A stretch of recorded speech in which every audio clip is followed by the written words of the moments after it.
Hey Cook Masters! Today, we're making a delicious and easy baked chocolate oatmeal that's perfect for a cozy morning treat. Start by preheating your oven to 350 degrees Fahrenheit or 175 degrees Celsius. Now, let's grab a blender. Add in half a cup of rolled oats, 1 tablespoon of cocoa powder, half a banana, a quarter cup of your favorite milk, half a teaspoon of baking powder, 1 tablespoon of honey or maple syrup, a quarter teaspoon of vanilla extract, and a pinch of salt. Blend everything together until smooth. Once blended, pour the mixture into a small, oven-safe ramekin. Sprinkle 1 tablespoon of chocolate chunks or chips on top. Now, pop it in the oven and bake for 20 to 25 minutes, or until the oats are set and the toothpick inserted in the center comes out clean. And that's it.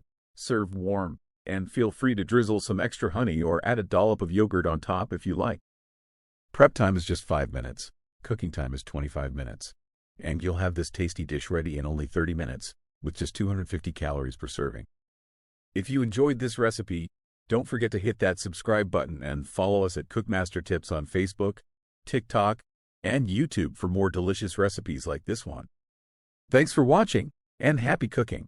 See you next time.